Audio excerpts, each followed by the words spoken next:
Halo teman-teman, selamat pagi, siang, dan malam. Selamat datang di podcast Kilat. Jadi, di kesempatan kali ini, kita mau ngobrol-ngobrol tentang buku Illustrated Guide to Public Speaking. Nah, sebenarnya aku mau perkenalan dulu nih guys. Aku Bram sebagai host, dan kali ini kita ditemenin sama dua teman yang keren banget nih. Sebelumnya boleh perkenalan dulu kak? Halo semuanya, selamat pagi, siang, sore, malam. Perkenalkan nama aku Sekar Indah Kemala dan di sini aku nggak sendirian, aku sama teman aku. Raden Muhammad Ciko Valentino. Oke, teman-teman. Sebelum mau nanya lebih lanjut nih, aku tuh mau nanya kepada yang nonton video ini.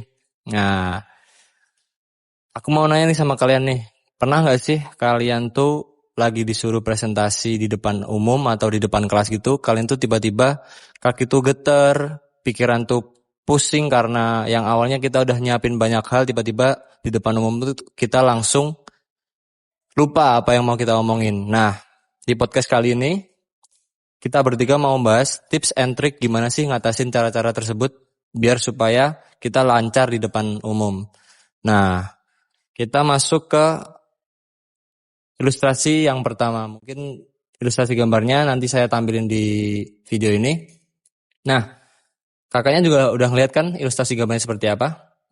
Nah, kalau misal yang saya tahu dari ilustrasi gambar pertama ini kayak orang tuh di depan umum tuh kalau lagi mau ngomong sesuatu tuh ngerasanya kayak audiensnya tuh tiba-tiba jadi kayak hal yang merusak mental kita, entah kita ngelihatnya kayak monster atau apalah itulah. Nah, gimana sih kalau dari kalian ngatasin hal-hal tersebut supaya kita tuh lebih tenang di depan publik, supaya enak gitu ngobrolnya? Oke, aku bantu jawab ya. Jadi kalau menurut aku secara realitanya aja, seperti yang kita tahu kan kalau misalnya emang kalau kita ngomong di depan publik itu kan emang takut ya, perasaannya takut, gemeter, keringet dingin. Ada yang pengen buang air dan lain-lain juga kadang-kadang kan. Nah, secara relate-nya aja, itu sebenarnya itu kita cuman kalau aku pribadi, aku lebih ke mengatur pernafasan. Karena kenapa? Semakin cepat heart rate kita itu mengganggu pola kerja kinerja dalam fisik kita gitu. Jadi kalau misalnya kita mengatur pernafasan, otomatis doktrin-doktrin hal-hal negatif dari diri kita itu bakal hilang. Seperti itu. Nah, saat kita panik juga, nafas kita itu jadi pendek. Nah, coba deh teman-teman buat box breathing. Tarik nafas 4 detik misalnya, terus tahan 4 detik juga, terus dikeluarkan. Nah, terus lakukan beberapa kali sebelum naik panggung. Nih, terus dari cara-cara aku tadi juga dibenarkan dengan secara ilmiahnya. Secara ilmiahnya tuh apa sih Kak? Secara ilmiah itu tuh kita menenangkan sistem saraf kita. Jadi lebih rileks, jadi lebih simpel. Nah, hal ini juga menurut aku ampuh sih karena aku juga udah pernah ngasih tahu ke beberapa temanku seperti itu. Oke, itu jawaban dari Kak Sekar ya Kak. Mungkin kalau dari Ciko ada tambahan bagaimana ngatasin hal tersebut? Aku sendiri sih lebih mengubah ke pola pikir ya. Kebanyakan kan orang-orang di luar tuh lebih ngomongnya tuh kayak gugup nih. Tuh. Gugup tuh sebenarnya bukan gimana-gimana geng, cuman itu tuh adrenalin doang. Jadi kayak kalian tuh dengan rasa gugup ngomong kayak aku takut nih kayak gitu. Jangan. Jadi kalian ngomong kayak jadi aku semangat. Guys. Lalu jadi apa ya? Getaran itu bukan rasa takut, tapi excitement. Excitement karena kita membagikan sesuatu yang penting. Jadi monster yang digambar ilustrasi tersebut bukanlah musuh, namun energi yang bisa kita kendalikan. Oke, dari yang disampaikan tadi, kalau misal dari solusi dari Kak Sekar tuh tadi lebih ke ngatur nafasnya ya Kak ya. Jadi kalau misal kita lagi di depan kan pasti heart rate-nya kita tuh terlalu tinggi ya. Jadi tegang atau tiba-tiba yang getar semua tuh. Nah, solusi yang paling mungkin masuk akal ya kita harus ngatur nafas terlebih dahulu biar lebih enak ya. Mungkin kalau sama dari Kak Ciko lebih ke gimana ngubah energi yang ada di dalam tubuh kita tuh jadi lebih stabil dan enjoy lagi, terus bisa jadi tenaga tambahan buat kita bisa ngobrol di depan. Oke, kita lanjut ke ilustrasi gambar yang kedua ya teman-teman. Oke, tadi kan di ilustrasi gambar pertama, Sekar sama Ciko tuh udah jelasin kan, bahwasanya kita tuh kunci paling utama tuh tenang dan bisa ngatur nafas kita sendiri supaya kita bisa lebih rileks dan bisa lebih tenang dalam ngadepin monster-monster yang di depan kita itu. Nah, biasanya nih masalah berikutnya tuh kalau kita udah tenang dan kita udah bisa ngontrol diri kita di depan umum, masalah yang kedua tuh biasanya ngomongnya kita tuh sering ngelantur kemana-mana. Nah, buku ini juga ada gambar ilustrasi bahwasanya ada balok-balok bangunan pidato gitu. Jadi ada tulisan speech, introduction, dan lain-lain. Nah, ini tuh kayak nunjukin kalau misal kita mau pidato atau kita mau ngomong di depan umum, kita tuh harus punya fondasi dan struktur yang kuat. Nah, kalau dari Sekar dan Ciko nih, ada nggak cara supaya kita tuh bangun fondasi sama strukturnya tuh biar lebih kokoh lagi tuh, ada nggak tips sendiri dari kalian berdua? Oke, aku izin menjawab ya teman-teman. Jadi kalau menurut aku emang kuncinya salah satu key-nya public speaking itu adalah terstruktur. Nah, sebagaimana yang kita lihat dari gambar tadi, itu yang pertama itu aku lihat ada speech, ada consolations, body, terus ada introduction. Nah, dari keempat itu tadi, itu kita bisa menyampaikannya, bisa men-speech-kannya dengan pembawaan yang relax. Seperti aku bilang di awal tadi, pertama relax. Nah, tapi menurut aku ada beberapa struktur emas nih yang harus kita kasih, yang harus kita taruh, yang harus kita bangun dari speech kita itu tadi. Yaitu yang pertama, itu ada pembukaan, yang kedua itu ada isi, dan yang ketiga itu ada penutupnya. Nah, yang pertama itu dari segala macam speech, itu yang pertama emang kita harus relax, tenang, tetapi tetap harus nendang. Nih, ini kuncinya ya. Nah, gimana sih, apa sih yang aku maksud dari nendang itu tadi? Nah, nendang itu tadi itu contohnya kita tuh nggak boleh mulai suatu speech itu mulai dari hal-hal yang datar-datar aja. Kayak contohnya kayak di sini saya ingin mempresentasikan, atau di sini saya ingin mengenalkan, gitu tuh biasa banget kalau menurut aku ya Mas. Terlalu template banget itu tuh. Nah, atau bisa kita coba dengan halo teman-teman, selamat siang semuanya. Di sini ada yang relate gak sih sama apa yang aku akan bawakan ini tadi? Misalnya seperti itu. Nah, terus yang kedua itu ada isinya. Nah, isinya ini adalah jangan jangan terlalu kebanyakan dari isinya itu tadi. Nah, karena apa? Karena emang speech yang terlalu kebanyakan isinya, walaupun itu bermakna, akan membuat audiens kita itu bakal boring. Nah, kalau terlalu lama itu, terus abis dari situ, maka dari itu kita harus pakai rule of three. Nah, rule of three ini ialah fokus pada 3 poin utama aja. Kenapa? Karena otak kita itu bisa gampang ngingetnya. Contohnya nih, aku mau buat presentasi. Presentasi ini dari pendahuluannya dari latar belakangnya kan. Nah, presentasi aku misalnya aku mempresentasikan Labuan Bajo. Nah, liburan aku ke Labuan Bajo. Nah, dari Labuan Bajo ini nih aku tuh pendahuluannya dari mana sih? Latar belakangnya dari mana sih? Nah, latar belakangnya adalah aku itu ke Labuan Bajo karena Labuan Bajo gini. Pendahuluannya seperti itu. Nah, isinya adalah transportasi aku di sana, makan aku di sana nanti, penginapan aku, ataupun vacation yang di dalam Labuan Bajo itu sendiri. Nah, seperti itu. Dan yang terakhir itu adalah penutup. Nah, penutup di sini harus kuat. Kenapa? Karena walaupun pendahuluan kita udah menarik, isi kita udah lebih menarik, penutup kita tuh harus dipertegas lagi. Karena bisa membuat audiens kita juga menarik audiens kita lebih menarik lagi. Nah, dari penutup ini juga itu bisa kita rangkum dari 3 poin tadi yang bisa kita kasih atau ajakan bertindak. Kayak, ayo teman-teman datang ke sini ya karena aku udah gitu misalnya Kayak seperti itu. persuasi buat si audiens Iya, gitu betul ya. banget. Gitu. Kalau menurut aku gitu. Kalau menurut Mas Ciko nih gimana?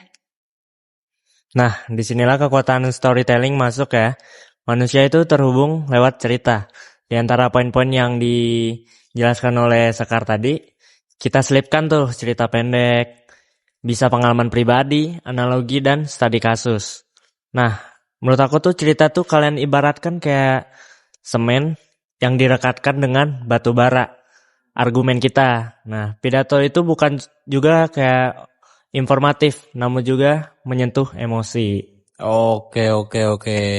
Tadi penjelasan strukturnya cukup jelas ya Kak. Teman-teman, karena tadi dari Sekar sendiri udah bilang bahwasanya struktur tuh kita harus punya 3 struktur yang mantap. Yang pertama ada pembuka, lalu yang kedua ada isi, dan yang ketiga ada penutup. Nah, dari yang bisa saya ambil dari Sekar tadi ngomong tuh, yang pertama tuh pembuka tuh kita harus nendang. Karena yang kita tahu bahwasanya audiens tuh kalau ngedengerin orang ngomong tuh, kalau omongannya nggak penting atau nggak yang bikin orang atensinya langsung ke fokus ke orang yang ngomong tuh biasanya jadi kayak males gitu dengerinnya. Dan Kak Sekar tadi punya solusi yang paling unik ya kalau aku bisa ngomong, karena itu harus nendang. Nendang di sini tuh bisa banyak banget caranya teman-teman. Bisa ada yang lucu atau yang tiba-tiba keras atau tiba-tiba kayak diem atau ada jedanya gitu juga bisa.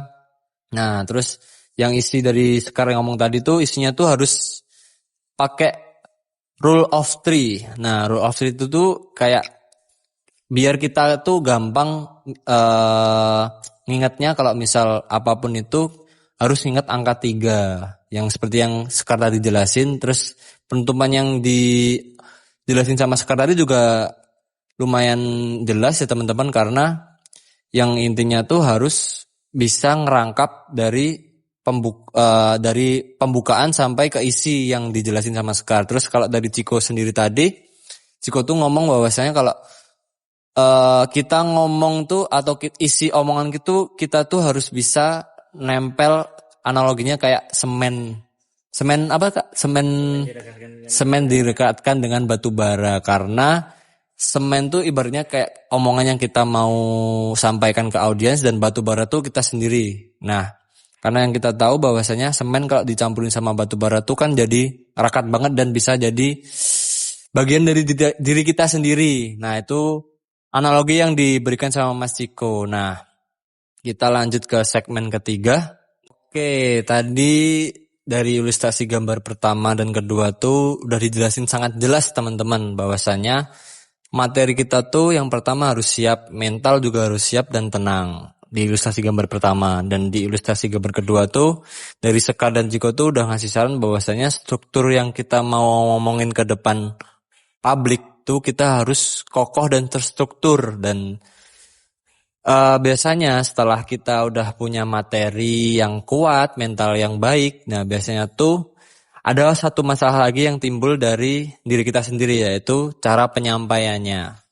Nah, cara penyampaian tuh juga ada di gambar di buku Illustrated Guide to Public Speaking. Ilustrasinya nanti saya tampilkan.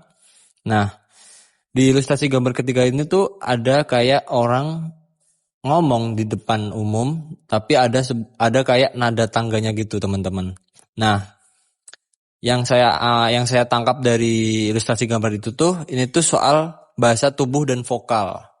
Karena yang kita tahu bahwasanya kalau kita ngomong dan ngejelasin sesuatu di depan umum, kalau kita nggak stabil dalam penyampaian nadanya atau konotasinya nggak jelas dan intonasinya kurang pas, biasanya tuh orang jadi kayak bingung apa sih yang diomongin, kok nadanya datar, terus nadanya tuh tinggi, terus nadanya tuh rendah, terus. Nah, kalau misal aku boleh nanya sama teman-teman nih, ada nggak yang bisa kita pelajari dari ilustrasi gambar ketiga ini?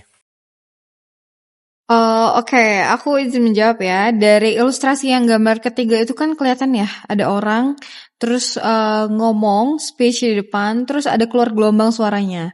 Nah, menurut aku, dari gambar itu tuh kita udah bisa lihat, gelombang suara itu nggak cuma datar aja.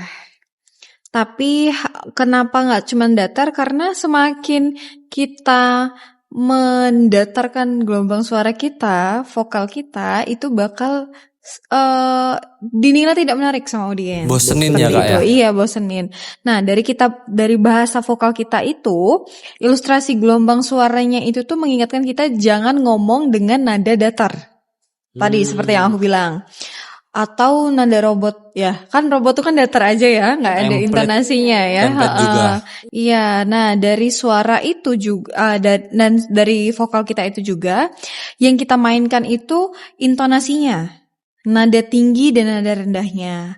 Nah, selain itu kita juga harus memainkan temponya. Kenapa? Karena kadang bicara cepat itu membuat kita lebih semangat. Iya, iya kan? Kayak selamat pagi teman-teman. Bikin penasaran kayak bahas apa sih ini gitu. Iya, semangat kan gitu kan. Pembawaannya semangat, vokalnya semangat, intonasi suaranya juga semangat dan jelas. Nah, tapi kadang lambat dan diberi kalau misalnya temponya lambat dan diberi jeda untuk penekanan, jeda itu malah lebih powerful. Nah, kenapa aku bisa bilang powerful? Karena jeda ini membuat audiens kita lebih tertarik. Contohnya gimana tuh Kak? Kayak contohnya pembukaan nih. Aku mau speech, terus aku mulai dari pembukaan. Misalnya kayak yang kalian relate gak sih sama apa yang aku omongin? Nah, di situ aku mengundang audiensku untuk menjawab pertanyaan dari aku tadi. Dikasih jeda biar audiens tuh bisa jawab pertanyaan dari kakak itu. Oke. Kita juga mengajak audiens itu buat masuk dalam terlibat dari speech kita itu tadi. Nah, kalau menurut aku sih seperti itu. Nah, kalau misalnya menurut Mas Ciko gimana nih? Nah, menurut aku ya lihat dari ilustrasi tangan yang terbuka itu tuh simbol keterbukaan dan kepercayaan diri ya. Dan juga aku memberi kalian 3 tips nih dari ilustrasi tersebut.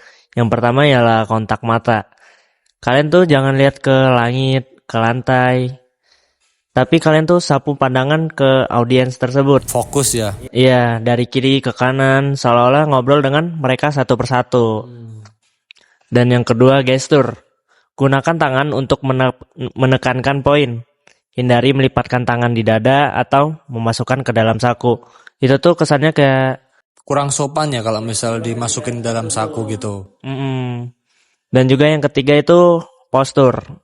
Postur kita tuh berdiri tegak dan bahu rileks. Kenapa? Karena ini nggak cuma bikin kita percaya diri aja sih, cuman bisa membantu pernapasan kita jadi lebih baik. Karena kita kan berdiri dan tegak juga ya, jadi sirkulasi udaranya juga masuk maksimal.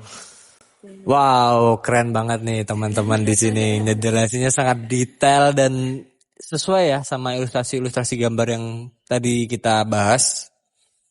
Dari yang awalnya kita harus bisa naklukin rasa takut kita, terus kita harus bisa nyusun materi yang kokoh dan struktur yang jelas. Dan yang terakhir ini barusan kita harus punya teknik penyampaian kita masing-masing yang sesuai dengan karakteristik kita masing-masing. Jadi di sini aku bisa ngambil 3 kesimpulan besar.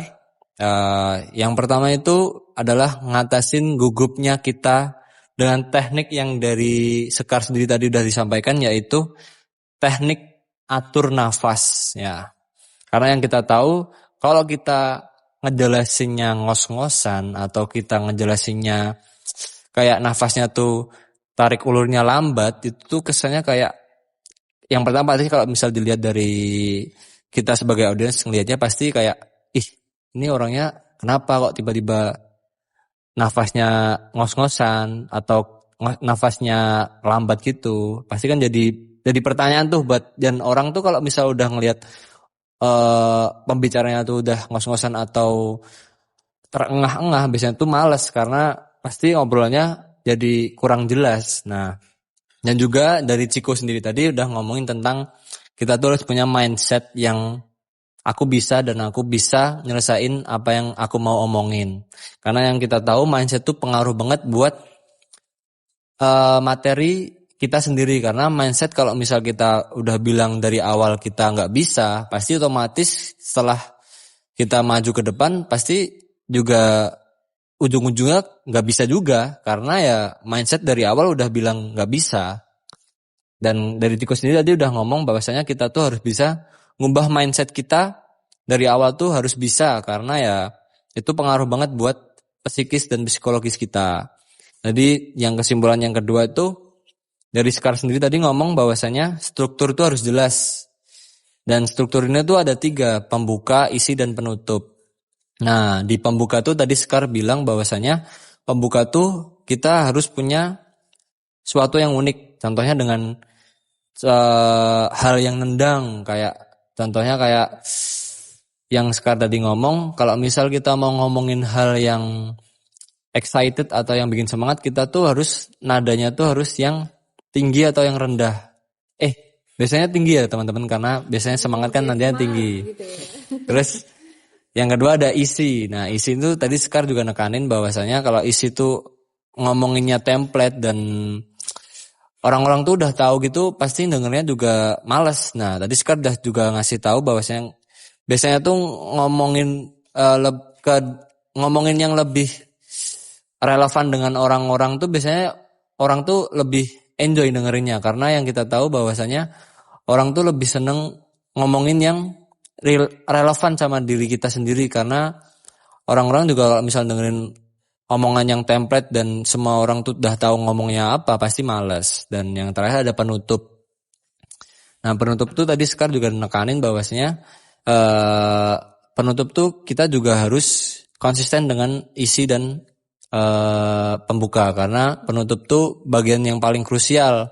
Kalau penutupannya kurang, pasti otomatis orang juga udah keluar sebelum jamnya keluar. Biasanya kayak gitu. Terus yang ketiga kesimpulan yang ketiga itu adalah hidupkan pesanmu dengan vokal yang dinamis. Seperti yang Ciko sama si Sekar ngomong tadi, vokal tuh harus stabil. Karena yang kita tahu penentuan orang mau dengerin apa enggak tuh dari nada bicara orang tersebut. Karena orang kalau nada bicaranya udah datar, udah males-malesan gitu, pastikan orang dengerinnya jadi males.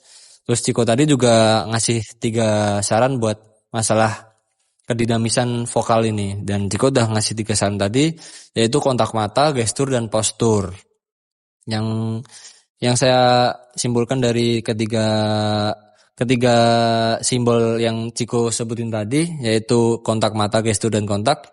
Kontak mata tuh kayak kita tuh harus fokus sama audiens kita, supaya audiens juga bisa ngeliatin kita dengan super fokus juga, biar orang ini ngomong sama siapa sih, kok ngomongnya ngelantur ke sana matanya. Jadi itu poin penting yang Ciko tegasin tadi. Terus ada poin yang kedua Ciko ngomongin tentang gestur. Nah gestur ini kalau bisa tangan tuh di tempatnya aja, jangan dimasukin ke saku, jangan di belakangin gini.